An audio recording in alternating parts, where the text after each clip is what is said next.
Indian ocean dipole का एक movement है, उसने क्या किया, लो प्रेशर एरिया अरब सागर में क्रिएट कर दिया। तो हमारे यहाँ मानसून कैसे जाता है, पहले बे ऑफ बंगाल में, पहले वहां खाली कर लेता है, पहले पश्चिमी सह्याद्री में बारिश होती है, फिर वो पहुंचता है बे ऑफ बंगाल, वहां से पानी उठाता है दोबारा। अब यहाँ जो सबसे इंपॉर्टेंट सेगमेंट जो मैं तुमसे बताने जा रहा हूँ, फिर बे ऑफ बंगाल से रिचार्ज कराता है अपना, छोटा रिचार्ज, बड़ा रिचार्ज सारा करा के, देन वो मूवमेंट करता है हिमालय के साथ साथ और चलता है दिल्ली पहुंचता है, भारत के मैदानों में। इस बार ऐसा कुछ हुआ है कि अरब सागर में पहले, राजस्थान में पहले बाढ़ आ गई, जबकि राजस्थान शुष्क इलाके में, अंदाजा देखो, तो ये नॉर्मल कंडीशन नहीं है, ये इंडियन मेट्रोलॉजिकल डिपार्टमेंट के समझ के बाहर की चीज है कि भारत के पश्चिम में इस बार पहले घुसा, गुजरात। कहां बारिश पहले हुई? गुजरात। और भूगोल की किताब, ज्योग्राफी किताब उठा के अगर तुम एनसीईआरटी में खोल के देखोगे तो भारत में बारिश कैसे होती है, दक्षिणी पश्चिम मानसून आता है, पहले सह्याद्री पे जब बारिश होती है, केरल में मानसून आता है, मालाबार कोस्ट, फिर वहां से आगे बढ़ता है, फिर जाता है बे ऑफ बंगाल में रिचार्ज होता है, फिर वहां से कोलकाता से होते हुए हिमालय के दक्षिणी हिस्से में बारिश होते खत्म हो जाता है, फिर पहुंचता है ना, फिर अरावली के पीछे वाले हिस्से में थार डेजर्ट है, पानी की बरस में। ये तो बचपन से मैं पढ़ा गया है, क्या नहीं पढ़ोगे तो पढ़ लोगे भूगोल की किताबों, इसीलिए बेसिक घुसा रहा है। ये बात समझो, क्योंकि जो ये सोच रहे हैं अरे यार किताब रट लिया अब बन जाएगा, तो थोड़ी देर में समझ में आएगा क्यों नहीं बनोगे, क्योंकि वो किताबें बदल गई, जो क्लासिकल थ्योरी ऑफ मानसून में बदल गया। इस बार कहां बारिश, पहले कहां बाढ़ आई, राजस्थान का बाढ़ भी गुजरा, राजस्थान जो बहुत ड्राई एरिया है वहां बाढ़ आ गई। तो इसका मतलब है कि जो लो प्रेशर एरिया है वो शिफ्ट हो गया। अब इसको शिफ्ट कौन कर रहा है, ग्लोबल वार्मिंग, क्लाइमेटिक चेंजेस, ठीक है। इसीलिए क्वेश्चन आया था इंडियन ओशियन डाइपोल आईओडी, बहुत बच्चों को किताब में इसके बारे में जानकारी नहीं है, तो रिसेंट थ्योरी भी आई है इंडियन ओशियन डाइपोल का कॉन्सेप्ट, कि कैसे जलवायु परिवर्तन, ये हमारा महासागर गर्म हो रहा है ना ग्लोबल वार्मिंग की वजह से, कैसे लो प्रेशर एरिया शिफ्ट हो रहा है। और तुम्हें क्या लग रहा है, अगर ये अगले 20-25 सालों तक इसी तरह से गुजरात राजस्थान में बारिश होती रही तो वहां का क्लाइमेटिक सिस्टम चेंज हो जाएगा कि नहीं हो जाएगा, वहां का क्लाइमेटिक सिस्टम चेंज होगा तो वहां का फ्लोरा फौना चेंज होगा कि नहीं होगा। अभी वहां क्या पाया जाता है, ज़ेरोफाइट्स पाए जा रहे हैं, ज़ेरोफाइट्स, XERO, ज़ेरोफाइट्स, जो कम से कम उष्णकटिबंधीय जिसे हम लोग कहते हैं, कम से कम जल को पानी में सर्वाइव करते हैं। और इतना पानी बरसेगा तो वो वनस्पतियां कहां जाएंगी, जो कैक्टस, बबूल, कीकर, वो कहां जाएगा, उसकी जगह कौन आएगा, सक्सेशन में क्या आएगा, मेरे वर्ड्स के लिए सक्सेशन, ज़ेरोफाइट्स, लवणोबिन, ये सारे वर्ड, ये सारे एग्जाम में प्रीवियस ईयर पेपर लगाओगे सब तुम्हें मिल जाएगा। मेरे वर्ड्स को पकड़ के बैठा करो, हैंडल विद। तो अब क्या होगा, तुम सोचो कि अब वहां पे बाजरा, रागी, खान पान में देखो मोटे अनाज है, पानी खूब बरसेगा, पानी बरसा है बंगाल में, बंगाल का आदमी बाजरा रागी नहीं खाता, वो क्या खाता है, मच्छी भात, ठीक है, वो क्या होगा, खान पान चेंज होगा, कल्चरल सेटअप चेंज होंगे। अब देखो इसके कॉन्सिक्वेंसेस क्या आते जाएंगे। और सबसे बड़ी बात है, ऐसी बीमारियां पैदा होंगी क्योंकि वहां गर्मी बहुत है, तो वहां पर बहुत लंबे समय तक क्या होता है कि वहां पर जो बहुत गर्म जहां क्षेत्र होता है वहां पे वायरस सर्वाइव नहीं करते। वायरस को सर्वाइव होने के लिए नमी चाहिए, और ये वाला मौसम कौन सा है, नमी वाला है। फिर फफूंद, वायरस, जर्म्स, ये इनका सबसे बेस्ट टाइम है, सबसे बेस्ट टाइम है जर्मिनेशन का। तो अचानक से वहां पे क्या आनी शुरू हो जाएगी, डिजीजेस जो उस एरिया में नहीं होती। फिर वो क्या करेंगी, वो बहुत बड़े पैमाने पर डिस्ट्रक्शन शुरू कर देंगी। वहां के लोग उसको अडॉप्ट नहीं करते, उसके बारे में जानते नहीं। जैसे मान लो अगर तुम वर्षा वनों में चले गए, तो वर्षा वनों के लोग उस पसीने को, उस नमी को बर्दाश्त करने की उनको आदत होती है। लेकिन ऐसा आदमी जिसने नमी देखी ही नहीं है, वो नमी यानी कि मॉइस्चर को जानता ही नहीं है, और अचानक से क्या मॉइस्चर बढ़ने लगा, तो वो बर्दाश्त कर पाएगा, फिर वो बीमारियां शुरू हो जाएंगी। तो this cause lot of it. अब जब बीमारियां बढ़ जाएंगी, हमारा हॉस्पिटल सिस्टम इतने ना तो उस बीमारी की पहचान जानता है क्योंकि उसके लिए कोई दवाई नहीं है, क्योंकि ये क्लाइमेटिक शिफ्ट हो रहा है, क्लाइमेटिक शिफ्ट हो रहा है। और दूसरा क्या हो रहा है, वो खर्चा क्या होगा, एक मेंस का क्वेश्चन आया था, मैं वर्ड यूज करने जा रहा हूं, oops, OOP लिखो, आउट ऑफ द पॉकेट। ये भारत की सबसे बड़ी बीमारी है। पूरा एक मेंस का क्वेश्चन आया, out of the pocket, OOP। जैसे कंप्यूटर में oops होता है ना, उसी तरह यहाँ पे भी है, out of the pocket. Bharat के ज्यादातर नागरिकों के पास अपना इलाज कराने के लिए पैसे नहीं है, और भारत के पास इतना अच्छा हेल्थ नेटवर्क नहीं है। तो जब आप हेल्थ के लिए जाते हो तो आपको क्या करना पड़ता है? अपनी जमीन, अपनी किडनी, सब कुछ बेचना पड़ जाता है। सिर्फ आईफोन के लिए किडनी थोड़ी जाती है। Out of the pocket. Bharat में 65% जो खर्च है वो इंसान को गरीब में। अब जब आप ये बताइए, आपके घर का कोई प्रीमेचर है, उसको कोई बीमारी हो गई, आपके पास उसका इलाज कराने के पैसे नहीं है, गवर्नमेंट आपको सपोर्ट नहीं दे रही है, तो आप किसके, जब आप उस खर्च को कर दोगे, तो मैम ने आपको एक कॉन्सेप्ट पढ़ाया गरीबी का, या त्रिभुवन सर पढ़ाएंगे गरीबी का कॉन्सेप्ट। तो जब आप अपना खर्चा कर दोगे तो आप किस रेखा के नीचे चले जाओगे? मैं तो यार बारिश के बारे में शुरू की थी क्लास बारिश से शुरू हुई थी। क्लास जलवायु परिवर्तन पे चली गई, इंडियन ओशियन डाइपोल पे आ गई, आउट ऑफ द पॉकेट हो गया, जलवायु परिवर्तन, डिजीज, वायरस, कहां हम चले गए? ये यूपीएससी है। यूपीएससी आपसे ये नहीं कहता, तो लाइन बोल रहा हूं, चलो लिख लो चाहिए आपको। यूपीएससी आपसे ये नहीं कहता कि आप पढ़ते कितना हो।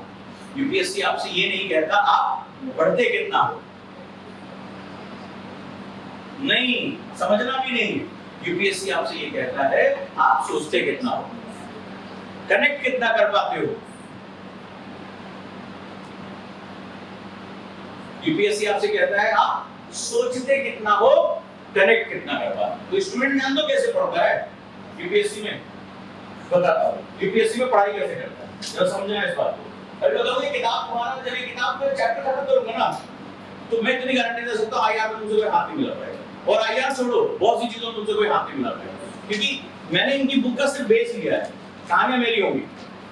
अब जरा एक छोटी सी बात देखो, यूपीएससी क्या है? यूपीएससी ऐसे काम करता है, वो कहता है do you have any thinking model, ठीक है, थिंकिंग मॉडल। तो थिंकिंग मॉडल में क्या मानता है? वो कहता है कि किसी भी चीज के कई आयाम होते हैं। यूपीएससी कभी भी उस चीज को टच ही नहीं करता जो एब्सोल्यूट है, जिसको तुम रट मार सकते हो, लट्टा मार सकते हो। यूपीएससी तुमसे कहता है किसी भी चीज के कई ब्रांचेस होती हैं, ठीक है, कई आयाम होते हैं, कई डायमेंशंस होते हैं। अब अच्छा होता क्या है, हमारी जो पढ़ने पढ़ाने का तरीका वो रट्टाफिकेशन का है। मास्टर साहब ने लिखा लिया, स्टूडेंट ने लिख लिया, जिम्मेदारी आपकी कितना रटोगे। तो आप क्या होता है, एक ब्रांच पे हो, मान लो बहुत मेहनती हो, एक ब्रांच पे दो ब्रांच। वो कहता है किसी भी चीज के एग्जिस्ट होने के पीछे कॉज एंड इफेक्ट होता है। लिखो एक word, cause and effect, cause and effect. यही यूपीएससी है। अगर मैं इसको कहूं UPSC is equal to UPSC, cause and effect. यानी यूपीएससी कहता है हर वो चीज जिसका कारण है और निवारण नहीं, जिसका प्रभाव।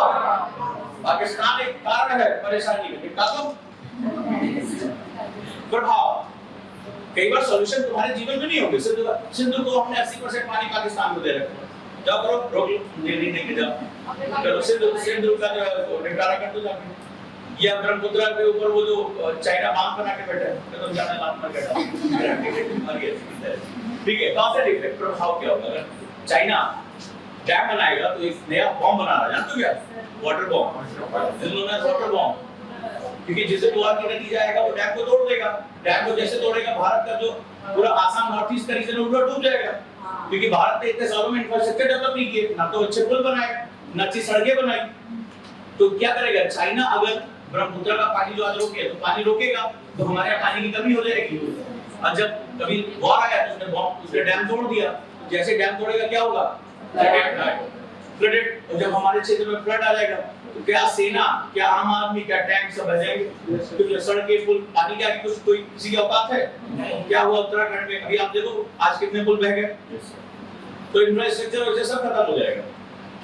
तो देखो कितना टाइम बम बना, यही आज हमारे चैप्टर का कोर है। तो कॉज एंड इफेक्ट। अब क्या होता है, यूपीएससी तुमसे फंसाता कैसे? क्यों कहते हैं प्रीलिम्स नहीं निकलता? तो तुमने सोचा कि यही है, मास्टर साहब ने लिखा है, क्लास में लिखा है, तुम थोड़ा उस पे बैठो। अभी हमने बात की यहाँ पर पानी बरसने को लेकर, ठीक है, सिंपल रेनफॉल के बारे में बात की। अब रेनफॉल कहाँ मैंने शूट किया, कहाँ गया, बीमारी तक आ गया, आउट ऑफ द पॉकेट। जाके देखो मेंस में क्वेश्चन आया हुआ है, इंडियन ओशियन डाइपोल का क्वेश्चन आपको प्रीलिम्स में ना मिल जाए तो कहना, ठीक है, सभी में क्वेश्चन है। वो ये कहता है कि स्टूडेंट ने थिंक कितना किया, तो वो क्या करता है, वो नोट को शिफ्ट करता है तीसरे चौथे तक। तो आप कहते हैं मैंने भी तो क्लास में पढ़ा था। कौन है जो कॉन्स्टिट्यूशन पढ़कर नहीं गया? कौन है जिसने क्लाइमेटोलॉजी नहीं पढ़ी? आईआर में क्या होता है? पहले क्लास चलिए लिखिए विदेश नीति से क्या तात्पर्य, ऐसे तो टीचर पढ़ाते हैं। अब मैं इंडिया में पढ़ा, तो वो विदेश, आप भी पढ़ रहे हो, सालों से लोग विदेश नीति पढ़ते चले आ रहे हैं, कबूतर उड़ रहे हैं, तोते उड़ रहे हैं, सब कुछ उड़ रहे हैं, वही शांति प्रिय होना, वही पानीपत सिंड्रोम के पहले का क्या था किसी को नहीं पता। तो वो तुम्हें आगे लेके जाना चाहता है, इसने ठीक कितना किया। ये इस होने वाली बारिश को सिर्फ क्लाइमेट चेंज नहीं, इससे आम जनता पर होने वाले प्रभाव के बारे में सोचना। अंत में तुम्हें क्या करना, तुम क्लाइमेट चेंज को मेजर नहीं कर सकते हो, तुम ये मेजर कर सकते हो कि बीमारी कितनी आ रही है, डिजास्टर कितना हुआ, हॉस्पिटल्स में कितना प्रेशर आया, क्योंकि तुम प्रशासनिक अधिकारी बनने जा रहे हो। तो वो तुमसे कहता है तुमने शिफ्ट कितना किया अपने थॉट को। अगर तुम अपने थॉट को शिफ्ट कर ले गए तो तुम आंसर कर लो, बड़े आराम से क्वेश्चन के आंसर कर लो। और अगर तुमने लीनियर वे में उसको रटा है, हां ये लिखा दिया, नोट्स 14 15 किलो रद्दी दी जाती है, उसको रद्दी बोलता हूं। ढेर सारे वो पीडीएफ जो खेलते हैं, ये लीजिए वो लेकर आइए, तो आप ये नहीं कर पाते। और ये आपका बिल्कुल बेस स्ट्रांग नहीं होता। कॉज एंड इफेक्ट, कारण प्रभाव, ये दो चीज पे अगर तुमने काम कर लिया, यूपीएससी तुम्हारा बहुत सिंपल क्वेश्चन पूछता है। कभी क्वेश्चन को आंसर छुपा देना, खाली क्वेश्चन पढ़ के देखना, तुम्हें लगेगा यार मेरे आसपास से सारी चीजें उठा के इसमें क्वेश्चन बनाया, ये तो हम थे जो सोच ही नहीं पा रहे थे। कभी भी इसको बंद कर देना, खाली ऑप्शन मत देखना, क्वेश्चन खाली पढ़ना, किसी खाली क्वेश्चन पढ़ना। एक दिन बैठना इस बार संडे को और 150-200 क्वेश्चन यूपीएससी के प्रीवियस ईयर पढ़ डालना, तो तुम देखोगे बड़े यार ऐसा लग रहा है कि मैंने भी देखा था, मेरे पड़ोस में ये हुआ, मेरे आसपास ही हुआ, इसको उसने उठा के क्वेश्चन बना दिया। मैं ही सोच नहीं पा रहा, और फिर जब क्या होता है, क्वेश्चन आसान लगता है, जैसे ऑप्शन में घुसते हो गलत हो जाता है, क्योंकि एक सोचा दो सोचा लेकिन तुमने थिंकिंग नहीं की। इसीलिए मैं कहता हूं यूपीएससी प्रिपरेशन, यूपीएससी जिंदगी। पहली क्लास जब शुरू होती है मैंने क्या कहा, जी लो इसको, तो जब जीते हो तो उसके बारे में क्या करते हो, सब कुछ सोचते हो ना, सब कुछ सोचते हो। बस यहाँ पे भी वही काम करना। तो ये किताब तुम्हें बहुत अच्छा, पहली बात तो तुम्हारा न्यूज़पेपर पढ़ने का टाइम रिड्यूस हो गया, नए नए ऐसे शब्द मिलेंगे जो अभी तक आईआर की बुक्स में नहीं, जैसे पानीपत सिंड्रोम हो गया। अब लास्ट क्लास में हमने डिस्कशन, अब डिस्कशन की पावर आपको समझ में आएगी। फेस नया लग रहा है, तो नया आया हो तो डिस्कशन की पावर समझ में आएगी, यही सबसे बड़ी, उससे यही चीज सीख सकते हो। डिस्कशन में देखो कि आप लोग उस दिन लास्ट क्लास किया 2 बजे, 2:15 बजे, 4 बजे मैं एयरपोर्ट पे, मुझे निकलना था यहाँ से, तो मैं 4 बजे एयरपोर्ट पे पहुंच गया। 7 बजे मेरी फ्लाइट लैंड हुई। जब वहां लैंड हुई तो मैं जब बाहर की तरफ आ रहा था, टीवी पे कुछ स्क्रीन पे चल रहा था कि अमेरिका ने यूक्रेन को क्लस्टर बम बेचा। मैं बड़ी तेज मुस्कुराया, मैंने कहा देखता हूं मेरे किसी स्टूडेंट ने इसको दिया, मुझे भेजेगा कि नहीं भेजेगा, मैं ये सोच रहा था कि क्लस्टर बम बेचा। अब उस लास्ट टाइम हमारी डिस्कशन क्या हुई थी कि दुनिया में सबसे ज्यादा हथियार कौन बेचता है। हमने यहाँ क्वेश्चन पूछा था कि कैसा चाहिए, गांधी वाला वर्ड चाहिए या हमारा झगड़े वाला। कट्टे का एग्जांपल दिया था ना, दो लोग और बैठे थे, तो कट्टे वाला एग्जांपल दिया था, लोग तू भी लड़ और तू भी लड़, यही अमेरिका करता है। अब क्लस्टर बम को डर्टी बम बोला जाता है, ये कई देशों में बैन है, बहुत खतरनाक बम। ये लोकतंत्र पे ज्ञान दिए घूम रहा है, डेमोक्रेसी मानवता पे ज्ञान कौन दे रहा है सब दुनिया में सबसे ज्यादा, यूएस। और ये इतना खतरनाक बम है कि ये इंसान छोड़ो, वहां पे कोई भी लिविंग ऑर्गेनिज्म है वो खत्म हो जाता है, जानवर का इतना भयानक बम है। और ये दुनिया को मानवता का सबक देता रहा है, जो क्लस्टर बॉम्ब इसने बेचा है, दिया है, बेचा भी नहीं दिया है, लड़ो, बढ़ेगा तो हमारा बिक ही जाएगा। ये जैसे जियो की तरह नहीं है, अरे तुम पहले फ्री में इस्तेमाल करो फिर देखेंगे, तो ये बम ऐसे फ्री में देना है, लो यार चाबली ले लो, कोई टेंशन नहीं, तुम यूज करो, जब हैबिचुअल हो जाओगे तो हमारा सामान अपने आप बिकेगा। क्योंकि मैंने क्या बताया, 100 में से 52 हथियार केवल ब्रिटेन और यूएस के पास है, तो देखो उसने क्लस्टर बम दे दिया। जबकि अगर देखा जाए तो वॉर में इसको यूज करना, और इसको डर्टी बम कहा जाता है, अगेंस्ट द ह्यूमैनिटी। ये उस एरिया में पूरी तरह से लिविंग ऑर्गेनिज्म को खत्म कर देता है जहां पे गिरता है, और कोई नहीं बच सकता, पॉसिबिलिटी नहीं हो सकती, चाहे जानवर, पेड़ पौधे, इंसान, सब कुछ खत्म कर देता है। कई देशों में बैन लगा रखा है इसको बेचा इसने।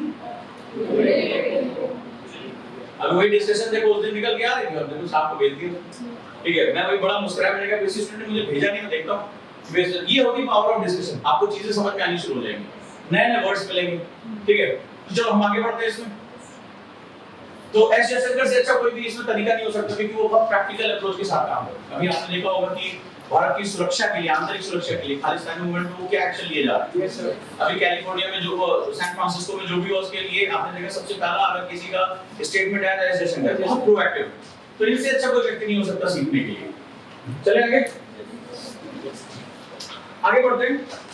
तो बुक में बहुत ही नहीं, मतलब बहुत से मैंने फॉरेन मिनिस्टर्स को पढ़ाया जाना है, बट इतना मतलब अलग तरीके से चीजों को लिखने पढ़ने वाला कोई व्यक्ति, और यहीं से हमारा चैप्टर भी शुरू होता है। तो हमारी जब डिस्कशन चल रही थी, मैंने आपको बताया था कि आईआर की क्यों हमें ये सब्जेक्ट क्यों समझना है। ये कोई एक सब्जेक्ट नहीं है, हमें बताया ना पेपर 2 का पार्ट है, हम क्यों पढ़े। ये किसी भी देश की जरूरत का हिस्सा है। आप किसी भी विदेश में क्यों जाते हैं, किसी मिलने क्यों जाते हैं?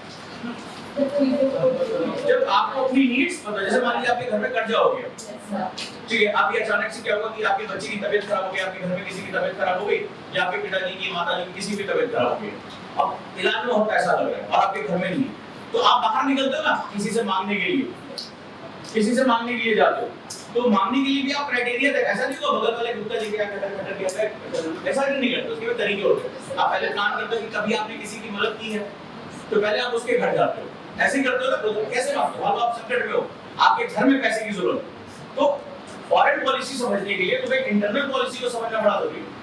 तो सबसे पहले आप क्या करते हो, अपनी जरूरत की, भाई किसकी मैंने मदद की, अब मेरा पैसा वापस बुलाने का वक्त है, तो उसके बाद जाते हो तो कई बार अच्छा बिहेव करते हैं, कई बार बुरा, अरे यार कहां से दे, हमारा खुद नहीं, फिर आप डरते हो, डर के कहीं पहुंचते हो कि यार ये देगा कि नहीं देगा, मेरी बेइज्जती तो नहीं हो जाएगी मांगने से, फिर अपने आप को इवैल्यूएट करते हो, मैं कौन हूं, मैं किसी के सामने हाथ नहीं फैलाया, मूंछों पे दाव देते हो, पकड़ी को और टाइट करते हो, ऐसे तो होता है, तो लेकिन लगता है कि यार ये बहुत जरूरी है, नीड्स हमारी है, तो आप उसके बाद पहुंचते हो। कई बार आपको बड़े हार्श कंडीशन का सामना करना पड़ता है, वो बहुत गलत आपसे बिहेव करता है, बेइज्जती करता है, कई बार आपको लगता है ये बदतमीज है, लेकिन वो जब पहुंचते हो तो बड़ा अच्छा बिहेव करता है, आपकी मदद भी करता है, तो आप क्यों किसी के पास गए? ज्यादातर लोग यही गलती कर देते हैं कि वो आईआर को सब्जेक्ट मान के पढ़ते हैं। आईआर हमारी इंटरनल नीड का रिफ्लेक्शन है। आईआर क्या है? हमारी इंटरनल नीड्स का रिफ्लेक्शन। हमारी इंटरनल नीड नहीं होगी हम क्यों जाएंगे किसी के पास? मान लो आज भारत को अपना एनर्जी सिनेरियो चेंज करना है, तो मारो गोली, आईआर बहुत गलत तरीके से पढ़ाया जाता है कि विदेश नीति क्या होती है, बात की बात। तो इसमें क्या है, सबसे पहले सोचो कि इंडिया को सोलर पैनल चाहिए, और एक वर्ड होता है रेयर अर्थ मटेरियल, दुर्लभ मृदा तत्व, 2013-14 का क्वेश्चन है। तो सिलिकॉन के जो सेमीकंडक्टर बनाने के लिए रेयर अर्थ मटेरियल की जरूरत है। तुम्हारा सर तो तुम कैसे लिखोगे? सुनोगे सब हाथ से निकल जाएगा। मैं 8-10 साल का पेपर तो अपनी क्लास में ऐसे बिछा दूंगा, प्री और मेंस में रटा हुआ मुझे। मैं बात में 8-10 साल का पेपर ऐसे बिछा दूंगा, तो अरे यार ये भी पढ़ा दिया, सर ने भी पढ़ा दिया, और जाके चेक करते रहना कर जाओ प्रीवियस ईयर पेपर में, यार 5-7 क्वेश्चन क्लास में नहीं पढ़ेगा। तो रेयर अर्थ मटेरियल पे आ जाता है। 90% किसके पास है? चाइना हमारा परम मित्र है ना, 90% उसके पास है, 10% जापान के पास है, और उसके बिना सेमीकंडक्टर होगा।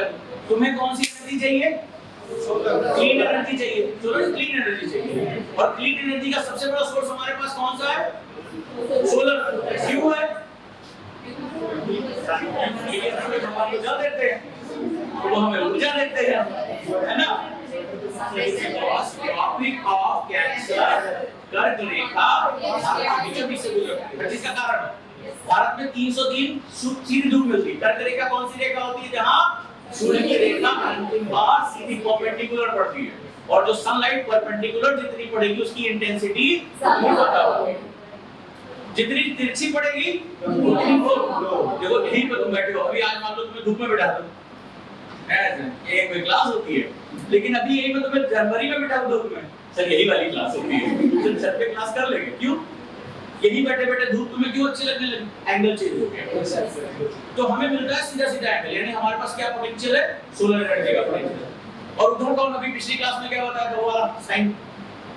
अमेरिका के बारे में कुछ और बताया था, गले में सांप की तरह है। तो मेरी बात है ये जब मैं बताता हूं तो इसको विजुअलाइज किया करो, गले में सांप कैसा लगेगा सोचो। तुम्हारे गले में भी सांप डाल दें, तो जब तक वो मेरी तरफ देख रहे तब तक तुम मुस्कुराओगे, यार देख रहे अजय से एक बार हाय वैसे तुम्हारी हालत खराब सर, अरे लिखा नहीं रहे, अरे सर हमारी तरफ देख रहा है, ये बताया था ना। तो उसमें क्या होगा, अब उधर वो बैठा हुआ है, वो क्या कह रहा है? बोले जाके उस आदमी का साइन लेकर आओ, तो वो हमसे साइन मांग रहा है, चाइना से साइन मांग रहा है। हम क्या कर रहे हैं? हमारी आज 67% जो बिजली पैदा हो रही है कहां से? कोयले से पैदा हो रही है। बड़ी समस्या है। 67% ये 2017 का मेंस का क्वेश्चन है, और प्रीवियस दोनों में आया हुआ है। तो ये उसमें कोयले से पैदा कर रहे हैं। कोयला जब जलेगा तो क्या पैदा करेगा? Carbon dioxide, green house. और हम विकासशील देश हैं, हम नहीं झेल पाएंगे, हम क्लाइमेटिक चेंजेस को ज्यादा नहीं। हमारी इकोनॉमी में काफी गिरावट आ जाएगी। तो अब तुम्हें क्या शिफ्ट करना है? तुम्हें क्लीन एनर्जी। अब क्लीन एनर्जी दो सोर्स तुम्हारे। सर हम पानी लो, इतना पानी गिर रहा है, पानी लो के बिजली बना लें। हमने तो ख्याल आ रहा होगा, क्यों नहीं आ सकता? हाइड्रो इलेक्ट्रिसिटी उत्तराखंड में केवल 84,000, केवल उत्तराखंड में 84,000 मेगा पावर की जो है वो मेगावाट पावर की पोटेंशियल है। तो पानी से बना लें। अभी देखो चारों तरफ ब्लू है, पानी पानी पानी, सब चारों तरफ नाचते घूम रहे हैं, तो बना सकते हैं। लेकिन जैसे ही तुम नदियों पे डैम बनाओगे हाइड्रो इलेक्ट्रिसिटी के लिए, आपको क्या करना पड़ेगा? उसमें डैम बनाना पड़ेगा। और जैसे ही तुम डैम बनाओगे वाटर का नेचुरल फ्लो बंद कर दोगे। आज उत्तराखंड में जरा सा भी कुछ और भूस्खलन यानी लैंडस्लाइड की घटना बढ़ रही है। 2018 क्वेश्चन है ये, ठीक है, सारे क्वेश्चन हैं। तो लैंडस्लाइड बढ़ा, क्यों लैंडस्लाइड बढ़ा? जब तुम डैम बनाते हो तो हमारे यहाँ कौन से तरह का डैम बनाते हैं? Gravity dam. ग्रेविटी मतलब इतना भारी बना देते हैं कि वो अपने गुरुत्व की वजह से टिका रहता है। ठीक है, हम ग्रेविटी डैम बनाते हैं ज्यादा से ज्यादा। तो जब इतना भारी तुम पहाड़ों पे कंस्ट्रक्शन करोगे तो पहाड़ को तोड़ोगे, और जैसे ही पहाड़ को तोड़ोगे डायनामाइट लगाओगे, दरारें आ जाएंगी, और जरा सा भी पानी तेज बहा या कुछ हुआ तुरंत क्या हुआ? तो चमोली में वो जो डैम बने थे वो तुमने उसकी वीडियो देखी थी? जैसे बिस्किट के वेपर तोड़े जाते हैं ना, पानी ने वो बिस्किट के वेपर की तरह तोड़ के फेंक दिया। तो आप क्या करोगे? नेचुरल फ्लो बंद कर दोगे। जब नेचुरल फ्लो नदी का बंद कर दोगे तो नदी के अंदर एक नई चीज आ जाएगी, उसको बोलेंगे बीओडी। अब देखो मैं कहां भाग रहा हूं, मुझे तुम बाहर पकड़ना तुम्हारा काम, नहीं पकड़ फिर पकड़ के मुझे लेकर आओ, फिर गुरुजी तेज भागे वापस आओ। क्या पैदा हो जाएगा? BOD, biological oxygen.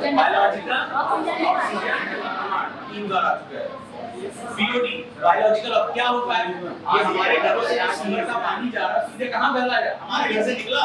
हां ठीक है, ठीक है। तो कहां मिल रहा है? नदी में। नदी क्या होती है? नदी अपने नेचुरल फ्लो के लिए जानी जाती है। नदी कहती है भाई तुमसे हमें कोई मतलब नहीं चाहिए, हमें बहने दो। तो जब जैसे उसमें पानी होगा सारी गंदगी को क्या करती है? किनारे ले जाके निकाल देती है। लेकिन जब तुम उसके पानी का फ्लो कम कर दोगे, जैसे हमारी नाली में कभी पानी कम हो जाता है गंदगी बैठ जाती है ना, तो गंदगी बैठ जाएगी। अब क्या होगा? उस बैक्टीरिया आ जाएगी उसको खाने के लिए, जो सीवेज है, गंदगी है, लाशें लोग फेंक देते हैं, उसको खाने के बैक्टीरिया है। बैक्टीरिया क्या करें? जैसे यहाँ पे अभी मान लो हमें ऑक्सीजन कम हो जाता है, दरवाजा खोल दिया ऑक्सीजन आ गई, पानी में घुल ऑक्सीजन होती है, डीओ यानी डिसॉल्व ऑक्सीजन। तो वो क्या होगा? वो कौन पहले ले जाएगा, वो बैक्टीरिया खा जाएगा। अब मछलियां क्या कहेंगी? कुछ कंपाउंड्स अलग है। तो फिर पता थोड़ा और तुमने और गंदगी डाल दी, तुम्हारी गंदगी का तो कोई अंत नहीं है, ठीक है? तो तुमने और गंदगी डाल दी और बैक्टीरिया आ गया, उसने क्या किया? और ऑक्सीजन खा लिया।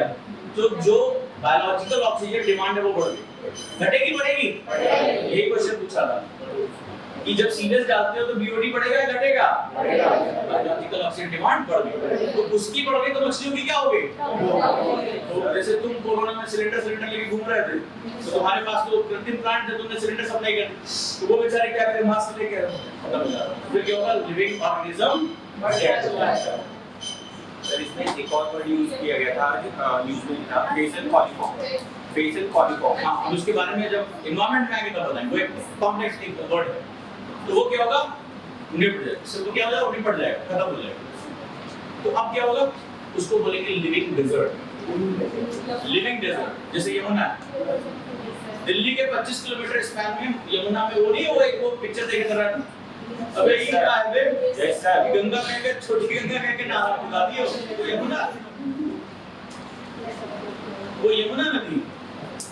तो उसमें क्या? उसमें लिविंग डेजर्ट क्या बोला जाता है? उसको लिविंग डेजर्ट। अभी परसों देखा ना, दिल्ली के एलजी नाव लेके यमुना में खड़े थे, कुछ साल और लगेंगे साफ करने, खत्म हो चुका। वहां पे 25 किलोमीटर में कोई भी मछलियां नहीं पाई जा सकती, उसमें सर्वाइव नहीं करेंगी।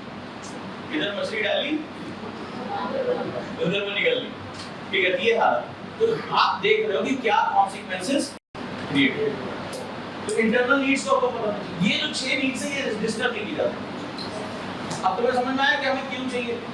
तो हमें उसके लिए चाइना से भी बात करनी पड़ेगी या हमें अपने यहाँ पैनल बनाने पड़ेगी। एक तरफ अमेरिका तो कह रहा है कि आपको क्लाइमेटिक चेंजेस लिए, तो यूनाइटेड नेशन दुनिया भर के जितने अमीर देश हैं ये एक नई डिप्लोमेसी लेके चल रहे हैं। जानना चाहोगे नाम उसका क्या है? अभी तक तुमने बॉर्डर डिप्लोमेसी सुनी थी, करेंसी डिप्लोमेसी, फायर डिप्लोमेसी, जो पश्चिमी जगत में एक नई डिप्लोमेसी आई है जो बहुत परेशान करने जा रही सबको। उसका नाम है एनवायरमेंटल डिप्लोमेसी, पर्यावरणीय कूटनीति। नया हथियार है अमीर देशों का। ये जर्मनी का, यूरोप के अन्य देशों का एक नया हथियार है, इसको एनवायरमेंटल डिप्लोमेसी बोलते हैं। क्या बोलते हैं?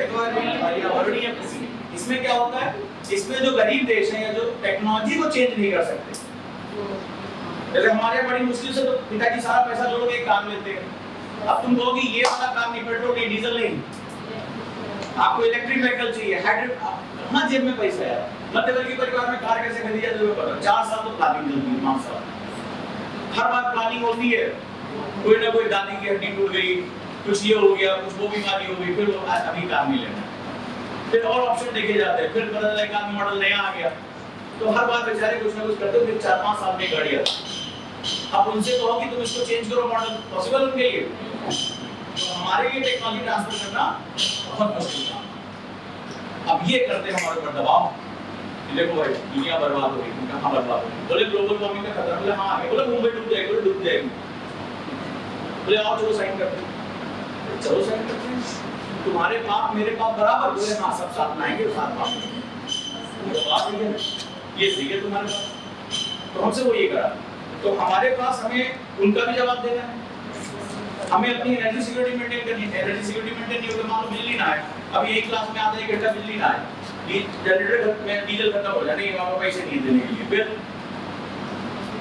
थोड़ी देर ऐसे करेंगे, सर छुट्टी कर दीजिए, बहुत टाइम पड़ा, ये तो करो और क्या करो, तो हमारा क्या होगा काम, इकोनॉमी को क्या हो जाएगा, लॉस हो जाएगा। तो हम एक चक्रव्यूह है, IR is all about understanding शतरंज। आईआर कुछ और नहीं, शतरंज है। यहाँ घोड़ा दिखता किनारे है, मारता ढाई है, 2 सीधी 1 तिरछी मारता है, हाथी वो दूर खड़ा है लेकिन सीधे सामने सबको निकाल देता है, वजीर इधर कोने में देख के मारता है, ठीक है, प्यादा सीधे चलता है, मारता दिलचा है, तो ये शतरंज की तरह। इसीलिए शतरंज ने बड़ी इंपॉर्टेंट चीज, पहला ही चैप्टर उन्होंने शतरंज की खिलाड़ी से शुरू किया, बड़ा अच्छा चैप्टर उन्होंने। तो चलिए हम आगे बढ़ते हैं, यहाँ तक किसी को कोई डाउट? तो आईआर बेसिकली इन सभी नीड्स के लिए बाहर जाता है, हमारी ये जो नीड्स पूरी करनी, हमें ऊर्जा चाहिए, हमें हथियार चाहिए, तो हथियार तभी तो रहते हैं, हमें रेमिटेंस चाहिए। विदेशों में जो भारतीय हैं, जब भारत के साथ जुड़े, आपने इंडियन डायस्पोरा का नाम सुना होगा, भारतीय मूल के लोग, अभी आजकल बड़े गौरवान्वित हैं। आज से कुछ साल पहले मेरे रिलेटिव्स जो थे वो सिंगापुर में थे, इससे पहले गवर्नमेंट, भारत में बड़ा भ्रष्टाचार था, कोयला स्पेक्ट्रम जो चाहे इसी में भ्रष्टाचार, तो न्यू फैशन हो गया। तो वो बताते थे कि दूसरी कंट्री के लोग हमसे बात करते थे, अच्छा यू आर फ्रॉम इंडिया, तो वो बड़े शर्म से वो हमें देखते, मतलब कि हम घोटाले वाले, हमारी बाकी न्यूज जो है बहुत खराब है, 2010-11 की बात है, तो इस तरह से हमारे बारे में बात करते, हम भी शर्माते थे बताने में कि इवन इंडिया के बगल में जो है ना, थोड़ा सा लेफ्ट लेवल, हाँ वहाँ के, अब बेसिकली नहीं, क्योंकि हमारे बारे में न्यूज गलत है। अभी क्या हो रहा है, अभी तो ये हालत हो रही है, आज आप जाके देखिए कनाडा में बाकायदा लगाया स्लोगन, वहाँ आंदोलन कर रहे हैं, आज आप जब जाके पढ़ोगे कनाडा में आंदोलन कर रहे हैं, भारत में बोला कि खालिस्तान में सब कुछ नहीं, बोला हम जो है वो कनाडा में बहुत समय बाद भारतीय इतने ताकतवर हुए, किसी दूसरी धरती में खड़े होके वो आंदोलन कर रहे हैं। ऑस्ट्रेलिया में, सैन फ्रांसिस्को में, आज वहाँ की गवर्नमेंट्स को हमारे साथ नेगोशिएशन टेबल पर बैठना पड़ेगा, क्योंकि हम भारतीय अपने आप को एक इकाई के रूप में, वो कह रहे हैं कुछ भी बात करो लेकिन भारत के खिलाफ अगर तुम्हारी धरती पे कुछ हुआ तो समझ लेना, ये होती है पावर। इसी को एक्चुअली इंडियन डायस्पोरा कहते हैं, भारतीय, जब वो आपको अपने देश पर गर्व हो, तो हम भी उस चीज को जा के दुनिया को बता रहे थे, तो हम भारत तुम्हारे साथ खड़ा है, और हमने करके दिखाया। हमने सीरिया से अपने लोगों को निकाला, हमने जहां-जहां संकट, यूक्रेन से, हमने रशिया से बात की, जानते हो अगर रशिया हमारे साथ नहीं होता, या हमने रशिया को डील नहीं किया होता, यूक्रेन से हमारे साथ नहीं, क्योंकि उसके क्षेत्र से निकल रहे, हमने वहां से निकाल दिए। और अभी जो अफ्रीकन कंट्री में हुआ, उस अफ्रीकन कंट्री में हमारे लिए 24 घंटे तक युद्ध रोक दिया गया कि जब तक इंडियन नहीं निकल जाएंगे तब तक हम युद्ध नहीं करेंगे। ये पावर हमने पैदा कर दी कुछ सालों में, ये है हमारी आईआर। तो भारतीय कहते हैं यार मेरी सरकार दुनिया के किसी कोने में मेरे साथ खड़ी है, वॉर रोक दी गई 24 घंटे, मतलब विद्रोही गुटों में पढ़ना, विद्रोही गुटों ने कहा जब तक भारतीय निकल नहीं जाते तब तक हम वॉर नहीं करेंगे। अगर आपके हाथ में भारतीय झंडा, आप पे गोली नहीं चलेंगे। आप सोचो विश्व के किसी कोने में हो, आपको दूसरे देश के लोग मारे जा रहे हैं, परेशान हैं, और आप वो दूसरा आदमी पर अपना झंडा पकड़ा हुआ है, तो ये हमारी पावर हो गई है। अब जब ये पावर हो गई है, तो ये सिर्फ एक देश की पावर नहीं, इसमें दूसरा देखो, कि मैं अपने देश के साथ जुड़ रहा हूँ, मेरे लिए नियम अच्छे। तो आपको पता होना चाहिए कि भारत दुनिया का इकलौता सबसे बड़ा देश है, उसके पास सबसे बड़ा रेमिटेंस आता है। Word remittance, REMITE remittance, ELCE remittance, यानी जो भारतीय हैं वो पैसा कमाकर भारत भेजते हैं। नंबर 1 पे चीन से भी आगे, ये हमारे जुड़ा, इसको रेमिटेंस बोला जाता है, यानी कि विदेशों से जो भारतीय कमाकर भारत पैसा भेजते हैं उसको दुनिया में नंबर 1। और ये पैसा कहाँ जाकर जुड़ता है? इंडियन जो विदेश हमारा फॉरेक्स है, फॉरेन एक्सचेंज, इसमें जाकर, ठीक है, हमारा विदेशी मुद्रा भंडार में पैसा जाकर जुड़ता है, हमारे काम आता है और बहुत बड़ा है ये हिस्सा।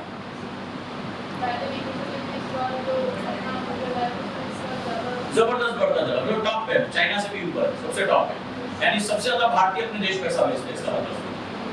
तो जुड़ाव है तभी तो भेज रहे हैं, बीच में कम हो गया था, फिर से वापस जुड़ गया। तो ये चीज बता रहा है कि अब वो पैसा हमारे पास आएगा तो क्या होगा, इसकी वजह से हमें बहुत ताकत मिलती है, ठीक है, हमारी रुपए की वैल्यू स्ट्रांग होती है, हमारी वैल्यू बढ़ती है। तो ये जो चीजें आप देख रहे हो यही हमारी आईआर को डिफाइन करता है, यही हमारी आईआर को तय करता है कि एक्चुअली वो कैसा होना चाहिए, ठीक है। तो इसके बारे में हम बात कर रहे थे, it's all about safety. IR क्या करता है? सेफ्टी नेट तैयार करता है। मान लो हम किसी देश के साथ गए, अब जैसे मान लो हमारे यहाँ बाढ़ आ रही है, हमारे यहाँ जमीन कम पड़ी, आबादी बढ़ रही है और हमारे यहाँ एक बहुत बड़ी प्रॉब्लम आ रही है, इसको लिखो प्रोटीन इन्फ्लेशन। हमारे यहाँ खाद्य में एक खास तरह की महंगाई है, protein inflation, protein inflation, protein महंगाई। ये सब शब्दों को कलेक्ट करो, एक जगह एक डायरी बना लो, जितने वर्ड में यूज करता जा रहा हूँ तो बस उसको कलेक्ट करते जाओ, शाबाश, कलेक्ट करते जाओ। प्रोटीन इन्फ्लेशन, ये सब तुम्हें सारे टीचर से पढ़ाएंगे। तो प्रोटीन इन्फ्लेशन क्या हुआ? भारत में बहुत बड़ी मात्रा में शाकाहार है, हमारे यहाँ प्रोटीन का मेन सोर्स क्या हुआ? दाल, ठीक है, शाकाहारी के लिए दाल हुआ, ठीक है, वेजिटेरियन। पल्सेस का पिछले कई सालों से रकबा यानी जो क्षेत्र वो बढ़ा ही नहीं, ठीक है, वो उतना का उतना ही रह गया। इसकी वजह से जो दाल की कीमतें थी वो क्या हो गई? अच्छा, भारत ने इसमें इकोनॉमिक ग्रोथ कर ली, तो पहले गरीब आदमी अरहर की दाल के बारे में सोचता नहीं था, मतलब उसके यहाँ तो अरहर कहीं दिख गई किसी दिन तो पार्टी मानी जाती थी, अरहर की दाल खाइए यार, सालों तक उसके बारे में एक बार खाए, ऐसी होती है। भारत का गरीब इतना गरीब, तो वो खेसारी की दाल होती है, बड़ी पहले जहरीली होती थी, खा के तुम्हें बीमारी हो जाएगी, तो वो दाल खाया करता था, ठीक है। या कुछ टुकड़े के रूप में दाल तो उसके लिए बड़ा मुश्किल था, हमारा देश हड्डियों का ढांचा रहा है। तो क्या हुआ? इनकम बढ़ गई। अब इनकम बढ़ गई तो आप क्या करोगे? दाल खरीदने जाओगे, इनकम तो बढ़ गई लेकिन वो रकबा यानी कि वो जो एरिया था वो सरकार ने दालों के लिए कोई प्रोत्साहन नहीं किया।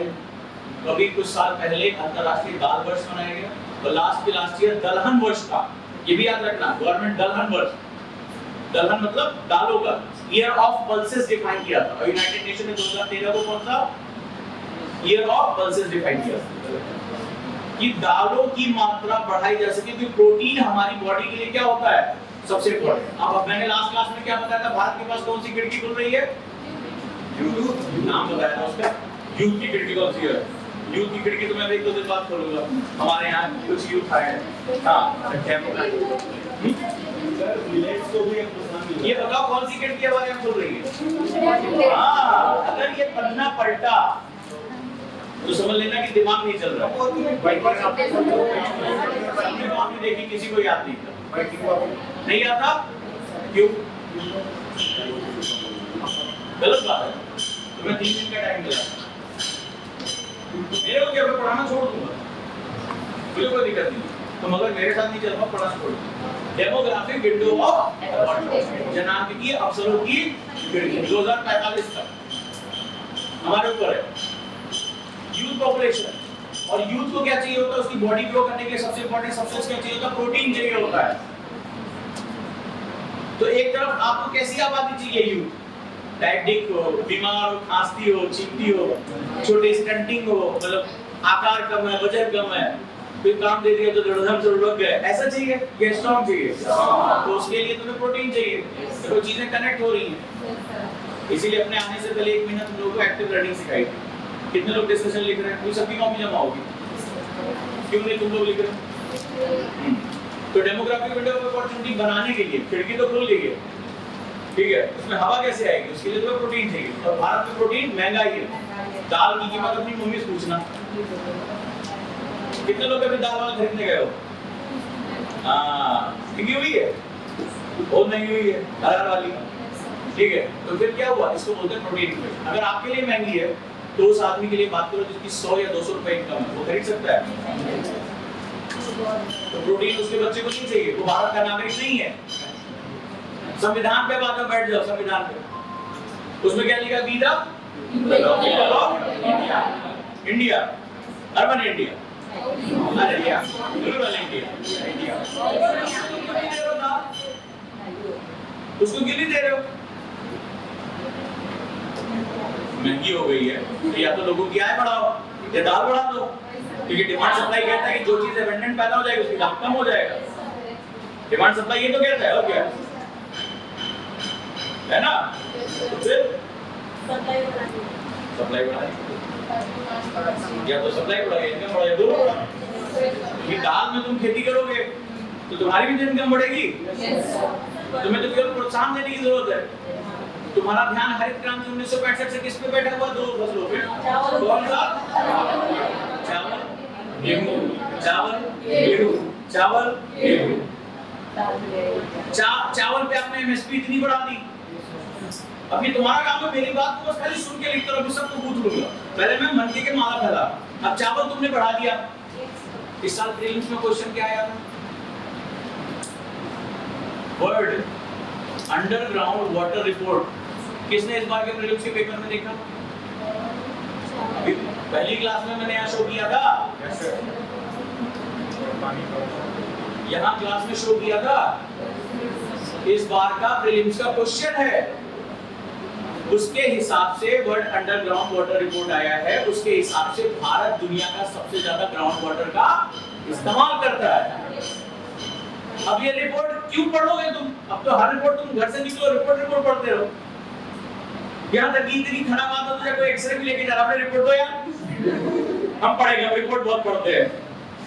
चलो सर एक्सरे की रिपोर्ट है, लाओ यार रिपोर्ट पढ़नी है मुझे। चलो एमआरआई की रिपोर्ट है, ब्लड रिपोर्ट लाओ यार, ये तो बड़ी फेवरेट है मेरी। ऐसे करोगे? इतनी रिपोर्ट पढ़ लोगे कि जब किसी ब्लड रिपोर्ट मिला तो भी रख लोगे तुम? नहीं, उसके पीछे कारण क्या था? ये कारण आज से 4 साल पहले शुरू हुआ था। एक कमेटी बनी थी और उसमें रिपोर्ट आई कि गवर्नमेंट ने सबसे ज्यादा एमएसपी किस पे बढ़ाई? चावल पे। तो ऐसे एरिया में चावल की खेती होने लगी जहां पानी, और चावल कैसी खेती है? वाटर चाहिए। और भारत में नहरों का जाल आजादी के बाद से बिछाया नहीं गया, सब बल्ले बल्ले, ठीक है, सब सरकारी सब। और पानी की जगह पैसा बह के कहीं और पहुंच गया। तो नतीजा क्या हुआ? पानी तुम्हें चाहिए तो कहां से निकालोगे? तालाबों को तुमने, जल को राज्यों को दे दिया। तो राज्यों को जैसे तुमने दिया, भूमि राज्यों का सब्जेक्ट था, तो लोगों ने क्या किया? तुमने अपने आंखों के सामने देखा होगा, तालाब को काटा, प्लॉट बनाया, मकान खड़े कर दिए। तो वाटर हार्वेस्टिंग तो हो नहीं रही है।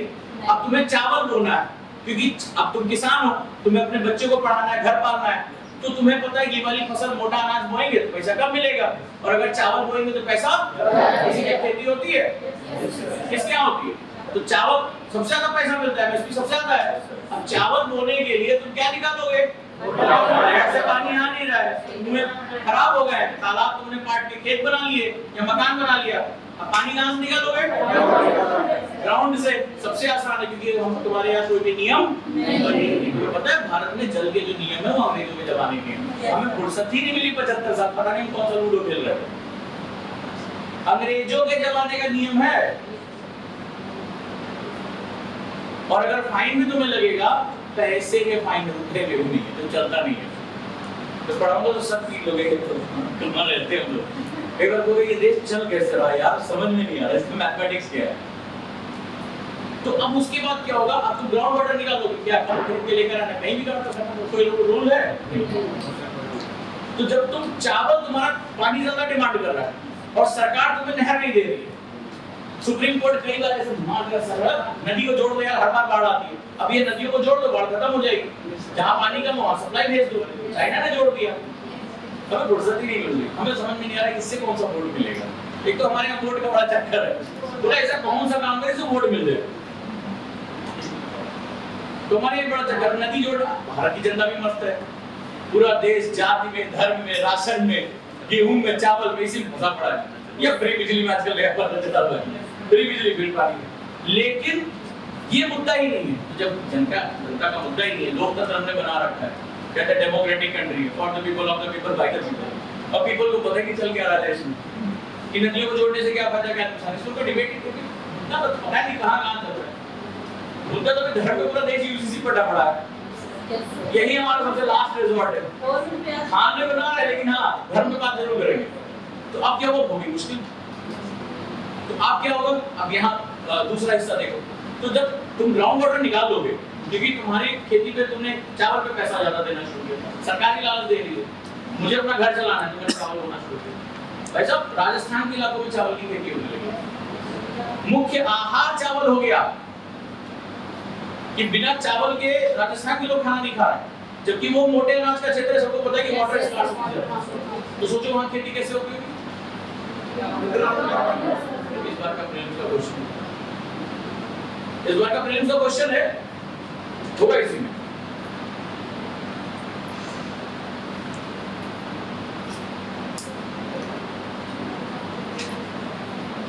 अगर इनको इसमें डाला होगा तो इसमें होना चाहिए।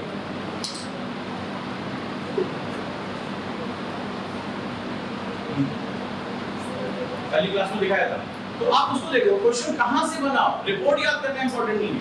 बहुत से पकड़ोगे तो अपने आप समझाएंगे रिपोर्ट क्या है। तो 50 रिपोर्ट आ रही है, कहां पे पढ़ोगे आप, समझ में कहां से चीज होगी। अब ये हमारी इंटरनल लीड्स, मैंने बताया हमारी इंटरनल लीड्स आ रही, ठीक है, ये हमारी इंटरनल लीड्स। अब इसी के साथ हमें क्या करना पड़ेगा, सिक्योरिटी नेट बनाना पड़ेगा। अब सिक्योरिटी नेट बनाने के लिए तुम्हें बाहर निकलना पड़ेगा, फिर सारे चैप्टर अपना, तो जो पहला चैप्टर कर रहे हो नहीं करना, कंडे हमारे सामने बड़ी मुश्किल, बड़ी प्रॉब्लम हो करते हैं, क्योंकि जो दोस्त दिख रहा है वो दोस्त है नहीं, जो दुश्मन दिख रहा है वो दोस्त निकल रहा है। आंतरिक चीज ये है कि भाई हम हमारे यहाँ धर्म को लेके बड़ा एक सेकुलरिज्म वर्ड आ गया है। तुम किसी देश से दोस्ती करने जा रहे हो तो धर्म के आधार पर दोस्ती कर रहे हो, भाई हमारे देश का अल्पसंख्यक ना नाराज हो, भाई हमारे धर्म चाचा फूफा ये ना नाराज हो, तो बड़ी जबरदस्त चीज होती है। जयशंकर को मैं जितना पढ़ता जब मैंने इस किताब को पढ़ा, मुझे इतने खूबसूरत शब्द मिले जो अभी तक आईआर की बुक्स में नहीं मिले। और मैं आपको बताऊं, मैं जब एयरपोर्ट गया तो मैं लगभग मेरी आदत है कि मैं 10 मिनट टाइम मिला तो किताब की दुकान पे जरूर जाता, जो WHS में मेरी आदत है, ठीक है। मैं बुक स्टोर पे जरूर जाता, कुछ नया है, तीनों बुक स्टोर मैंने खास बात देखी, सबसे पहली किताब है जयशंकर की जाके मेरे यहाँ पे जाके चेक किया, और फिर मैंने अमेज़न पे चेक किया, most selling most gifted word book है। तो इस समय इस बुक को पढ़ना तुम्हारे लिए बहुत फायदा, मतलब one of the most popular book. आप अमेज़न पे इसकी रेटिंग चेक करिए, most gifted book in India है राइट नाउ, ये इसकी स्थिति। तो यहाँ मैं बात करता हूँ, तो मैंने आपको बताया था कि दुनिया इस समय बड़ी खतरनाक है, यहीं से हमारा चैप्टर शुरू। तो पहले बताया था यूनिपोलर, अंकल सैम जैसे अमेरिका, जिसकी लाठी ये बताया तो ऐसा होगा, ठीक है, ये करे तो रासलीला, हम करें तो रेगुलर याद, इनका कुत्ता काम ही हमारा कुत्ता, ये पूरे टाइम यही करते चले। ये दुनिया को क्लस्टर बम दे यूक्रेन को, जहां गिराएगा वहां से सब खत्म हो जाएगा, डर्टी बम बोला जाता है। लेकिन हमें ज्ञान मानवता का दे, हमें ज्ञान मानवता का, हमें धार्मिक स्वतंत्रता का बात करें, जिनके 60 तक जो ब्लैक लोग थे वो गुलामों की तरह जीते, लेकिन हमें ये तमाम तरह का ज्ञान देते जा रहे। इनसे पूछो क्या हुआ रेड इंडियंस का, इनसे पूछो तुम्हारे यहाँ अलग अलग रिलीजन के इतने लोग आ रहे हैं जितने भारत में रहते हैं, तुम्हारे यहाँ जो आजकल एक तो नया वीडियो गेम क्लास बच्चा में वहां का टीचर नहीं, अब तक तो पक गया होता है। इनसे पूछो कि तुम हमें ह्यूमन राइट्स के बारे में बताते हो, तुम्हारे किसी बच्चे का मूड खराब हुआ, जैसे मैं अक्सर लोगों को डांटता रहता हूं, तब तक तो कितनी बार मर चुका होता, स्कूल में लेके 14-15 आदमी को तो रोज किसी ना किसी स्कूल में गोली भाई, हमारे कम से कम तो दूसरे बच्चे चाकू से काम चलता है। एक बार पिछड़ी टेक्नोलॉजी बड़ी फायदेमंद होती है यार, जब देखो तब एक बंदूक लेके, और इन्होंने क्या किया जानते हो, इंडिया एक बहुत पावरफुल ऑर्गेनाइजेशन है, Indian national rifle association NRA। तो जब हुआ कि यार छोटे छोटे बच्चों के हाथ में बंदूक है, इनके यहाँ बंदूक आसानी से खरीद सकते हैं, ठीक है, तो एक काम करो बैन कर दो। तो इनके यहाँ गवर्नमेंट नहीं चलाती, इनके यहाँ लॉबीज होती है अमेरिका। तो नेशनल राइफल एसोसिएशन ने जानते क्या बोला, बोला एक काम करो बैन करने से कुछ नहीं होगा, बच्चों के हाथ में बंदूक दे दो। ये उनका रिकमेंडेशन है कि और सिक्योरिटी बढ़ा दो और बंदूक दे दो, तो बच्चा अपनी सेल्फ जो है हेल्प करेगा। मैं मजा पेंसिल को लेकर ठाठी मार दिया, ये हालत हो जाएगी। ये एक नया स्थिति है। इनसे पूछो तुम अपने यहाँ ही देख लो कितने लोगों को तुमने पूरी दुनिया में मारा था, मेरे यहाँ क्यों? तो मैंने बताया था दुनिया जो है बड़ी कॉम्प्लेक्स ही है, ठीक है। और दुनिया के सामने एक और प्रॉब्लम आने जा रही है जो आने वाले टाइम में बहुत खतरनाक होने जा रही है। पता ये यूनिपोलर समझ में आया, बाइपोलर वाली कहानी समझ में आ गई, इसमें बेचारे जैसी हालत ये हम लोग है, ठीक है। अब ये दोनों खड़े लोग बोले माँ अच्छी है कि बीवी अच्छी है, और शादीशुदा आदमी क्या जवाब दे? जब इस तरह के प्रश्न पूछे जाते हैं तो डिसीजन चाहिए होता है, दोनों कैसे अच्छे हो गए, यस या नो। तो जैसे शादीशुदा आदमी अपनी जान बचाता है बाइपोलर वर्ल्ड में, विकासशील देश बताता है। जैसे अमेरिका ने कहा कि तुम एक तरफ आ जाओ, रशिया ने कहा तुम एक तरफ आ जाओ, हमने कहा नॉन अलाइन्ड मूवमेंट बना, तुम किसी की तरफ से ही, ठीक है। तो लेकिन उससे ज्यादा खतरनाक ये वाला, ठीक है, ये वाला, ये मल्टीपोलर वर्ल्ड है। जब ये पावर छूटती है तो अलग अलग देशों की बड़ी महत्वाकांक्षा आ जाती है, जो देश जैसे चाहता है, जिस विचारधारा के साथ है, और उस पे जैसा मैंने बताया था ये मल्टीपोलर, अभी जो दुनिया की हालत है जो परसों पेपर में आया था, ठीक है, तो ये दुनिया की हालत इसमें मल्टीपोलर वर्ल्ड। तो मल्टीपोलर वर्ल्ड में एक नई थ्योरी खतरनाक क्यों है, क्योंकि इसमें कंट्रोलिंग पावर नहीं, ठीक है, अलग अलग महत्वाकांक्षाएं, एम्बिशंस है, चाइना भी सुपर पावर, भारत भी सुपर पावर बनना चाहता है, इधर पाकिस्तान भी किसी तरह से, उधर जो पश्चिमी देश है वो इस्लामिक कंट्री बनाकर पावर रखना, कोई तेल ग्रुप करना चाहता है, रशिया अपने ऑयल ब्लॉक को बनाना चाहता है, ब्लॉक नाटो चाहता है कि उसके पास पूरी दुनिया की सैन्य ताकत बनी रहे, इधर इंडियन ओशियन में क्वाड के देश चाहते हैं कि उनका ग्रुप बना, ग्रुप बनते चले जा रहे हैं। तो ये क्या है मल्टीपोलर वर्ल्ड, क्योंकि आज की देश में, आज की दुनिया में कोई इकलौता जो अमेरिका अपनी ऐसी तैसी करा चुका है, उसके साथ उससे एक युद्ध नहीं झेला जा रहा है, ठीक है, पता नहीं कितने साल चलाएगा, एक दिन जनता ही खड़ी हुई बोले थक गया है, दोनों भी करके हम ही बंद कर दे रहे हैं, ठीक है।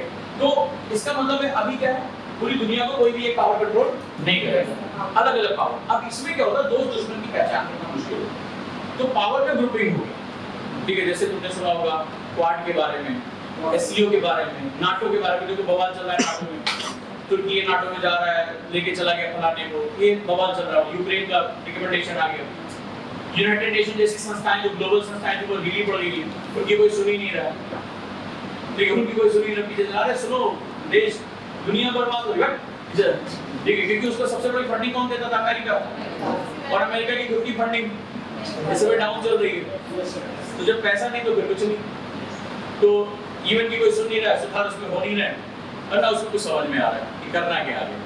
तो अभी क्या है, दुनिया बड़ी कॉम्प्लेक्स हो गई, अब इसमें क्या होगा, ग्रुपिंग करने की एक नई थ्योरी सामने आ रही है, ये शायद मेन सा क्वेश्चन है, बहुत इंपॉर्टेंट थ्योरी है। फ्रांस में जो हुआ उसके पीछे एक, मैंने फ्रांस में जो हो रहा था उसके लिए एक वर्ड मैंने पॉइंट किया था, क्या वर्ड था, यूरोपिया, यूरोपिया, बड़ा ख्याल रखना इसको। अब इसमें एक नई थ्योरी है, हंटिंगटन थ्योरी, देखो बहुत हंटिंगटन की थ्योरी, क्लैशेस ऑफ सिविलाइजेशंस, सभ्यताओं का टकराव। 1990 में हंटिंगटन ने, जाने माने जो राजनीति विज्ञान के जानकार थे यूएस से, उन्होंने कहा था आने वाले विश्व में जितने भी युद्ध होंगे उसका जो बेस होगा वो ना पैसा होगा, ना किसी की जमीन छीनना होगा, वो सभ्यताओं का टकराव होगा, क्लैशेस ऑफ सिविलाइजेशन। जैसे आपने देखा होगा कुछ बदल रहा है, जैसे चीनी सभ्यता, भारत में कहा जा रहा है कि भाई इसको हिंदू राष्ट्र बनाना है, इसको इस्लामिक राष्ट्र बनाना है। अब देखोगे क्षेत्रों में बात नहीं हो रही, बात सभ्यता पे, सिविलाइजेशन पे बात हो रही है, क्रिश्चियन सभ्यता पे बात हो रही है, यूरोपियन सभ्यता पे बात हो रही है, और बाउंड्रीज से हटकर ये उन सभ्यताओं के छाते के नीचे आ जाएंगे। और जब सभ्यताओं का टकराव होगा तो बिल्कुल आदिम समय में जैसे हुआ करता था, मूल सभ्यता हो गई, चंगेज खान ने किया, ठीक है, ये मंगोलों की सभ्यता हो गई, चाइनीज की सभ्यता हो गई, ये भारतीयों की सभ्यता हो गई, आपस में ये टकराएंगे और इनकी ग्रुपिंग बहुत खतरनाक, फिर उसमें बाउंड्रीज नहीं रह जाएंगे, जो एक विचारधारा एक सभ्यता के लोग होंगे वो एक साथ आ जाएंगे अपनी बाउंड्रीज को छोड़, जो दूसरी सभ्यता के लोग होंगे वो एक देश के अंदर भी हो सकते हैं, तो सिविल वॉर शुरू हो जाएगा। वही तो मैंने लिखा ना, दूसरा सबसे बड़ी प्रॉब्लम आंतरिक सुरक्षा को सपोर्ट कर रही है। तो ऐसा नहीं है कि मान लो एक क्षेत्र में अभी तुम अलग अलग लोगों को, फ्रांस में क्या हुआ, फ्रांस में किसी ने बाहर से आक्रमण किया, फ्रांस में बाहर कहां से हुआ, इंटरनल हुआ, क्यों हुआ, पहले उन्होंने माइग्रेट लेबर बुलाए सस्ते कई साल पहले, मजा आ रहा था, इकोनॉमिक ग्रोथ हो रही थी। लेकिन हंटिंगटन ने बहुत पहले बोल दिया था सभ्यताओं का टकराव होगा, और दोनों सभ्यता अलग अलग है। एक ईसाइयत को मानने वाली है, एक अरेबियन कल्चर को मानने वाली है। दोनों का कल्चर सेटअप क्या है? अलग है। दोनों एक जगह पर है, दोनों को अधिकार चाहिए, टकरा गए ना, गया सेकुलरिज्म, गया एडवांस पुलिस, सब कुछ खत्म। एक मिनट में जला वला के खत्म। फ्रांस में किसी देश ने आक्रमण किया? किसने आक्रमण किया? अब समझे खतरा कितना बड़ा है आने वाले विश्व में। और ये अपनी बात, अपनी सभ्यता को एस्टैब्लिश करने के लिए वो किसी से भी हाथ मिला सकते। तो आपको क्या होगा, जैसे हमारी कहावत होती है जयचंद मत बोलो, कि विदेशियों के लिए दरवाजे मत खोलो, खुल जाएंगे। तो आने वाला विश्व बहुत खतरनाक है, ये सभ्यताओं के टकराव का विश्व, और उसमें बाउंड्रीज डाइल्यूट हो जाएगी। अभी तो ये ना कि सारे भारतीय खड़े हो गए कि भारत के ऊपर हमला हुआ है, तो हमने प्राण भी दे देंगे, ये तो हम कहते चले आए, हर कर्म अपना करेंगे वतन तेरे लिए। तो यहाँ पे वो बात ही खत्म, वो डाइल्यूट हो, वो कॉन्सेप्ट ही डाइल्यूट हो जाएगा। फिर भारत की बाउंड्रीज नहीं हो जाएगी, सभ्यताएं हो जाएंगी, कि एक सभ्यता के लोग दूसरी सभ्यता को खत्म करने के लिए बाहर से आक्रमण लाएंगे। पूरे मध्यकाल में क्या हुआ था? हमने बाहर के लोगों को अंदर बुलाया था। जब मैम के साथ आता था ये क्वेश्चन पूछना मैम से, कि सर ने ऐसे बोला था कि अंदर के लोगों ने इनवाइट किया था कि आओ हमारे यहाँ आक्रमण करो, पढ़ना मजा आएगा। कि गोरी को इनवाइट किया गया था कि आओ भारत में आक्रमण करो, लूट के ले जाओ, बहुत बेसमान पैसा है, मेरा वो जो दुश्मन है ना, बस इसको खत्म करा दो, बस इसको खत्म करा दो, आओ आक्रमण करो। इनवाइट किया गया था इन्वेडर्स को। वो खुद से लूडो खेल के नहीं आते, हिम्मत नहीं पड़ी। भारत के बारे में इतनी कहानियां थी, वो हिम्मत नहीं पड़ती थी उनकी आने की। आधे तो रास्ते में मर जाते थे दर्रों से निकलते थे। उनको बाकायदा इन्वाइट, जो इन्वाइट कर रहा है उनको फैसिलिटी देता था, सारी सूचनाएं देता था। दरवाजा कब खुलेगा? बंगाल के नवाब को इतने छोटे से अंग्रेजों ने कैसे मार दिया? सेनापति भाग गया रात में, और रात में जो सेठ था वहां का जगत सेठ, उसने दरवाजा खोल दिया। सबसे बड़ा लोन उसने अंग्रेजों को जगत सेठ ने दिया था बंगाल में। सबसे बड़ा लोन भारतीय सेठ ने लालच में ईस्ट इंडिया कंपनी को दिया था, नहीं तो ये अंग्रेज सर्वाइव नहीं करते इस देश में। सेनापति ने अपने हाथ खड़े कर दिए, बोला दरवाजा खोल रहे, अंदर आके निपटा दो सबको। तब ये पिद्दी वर्ग के तुम्हें ये बड़ी शूरता वीरता की कहानियां लिख रहे, खाने के 6 महीना मिलता नहीं था। ये हमारे देश में जो आक्रमण करेंगे, ये हमारे देश के लोग, जो इतिहास कहता ना, कि इतिहास क्या कहता है, खुद को दोहराता है। तो हंटिंगटन ने कहा आने वाले विश्व में सभ्यताओं का टकराव होगा, और ये इतना खतरनाक होगा कि इस समय आपको पता ही नहीं रहेगा दुश्मन बाहर है। और ये खतरनाक और इसलिए हो गया क्योंकि दुश्मन का चेहरा बदल गया। कैसा चेहरा? तुम्हारा मोबाइल, तुम कहाँ आते हो, कहाँ जाते हो, किससे बात करते हो, क्या पसंद है, क्या नापसंद है, ये सारी सूचनाएं कहीं स्टोर कर रहा है। ये सारी सूचनाएं उसको सब कुछ पता है। कभी तुम अपने ऐप के सारे नोटिफिकेशन बंद करके देखना, तो तुमसे बार-बार कहेगा are you sure, are you sure. तो उसको स्मार्ट डिवाइस पे ले जाओगे ना, जिस पार्क में तुम सुबह घूम के आए हो ना, उसकी तुम्हें पाथ बता देगा ये, तुम यहाँ चक्कर लगा रहे हो। बार-बार पुश नोटिफिकेशन भेजेगा, आर यू श्योर, बंद मत करो, बंद मत करो, मुझे जानने दो तुम कहाँ हो, तुम क्या खाते हो, किससे बात करते हो, बस सब कुछ होने वाला है। तो हमारे पास रिस्क बहुत बढ़ गया। हंटिंगटन की ये थ्योरी बहुत खतरनाक थ्योरी है। तो अब तुम सोचो भारत की समस्याएं कितनी, जैसे पाकिस्तान आज उसको समझ में आ गया कि भारत से डायरेक्टली लड़ नहीं सकता, ठीक है, तो अब वो किसको पैसा देगा? पाकिस्तान को पैसा कहां से फंडिंग, पूरे वर्ल्ड में ऑपरेट करने के लिए फंडिंग कहां से आ रही?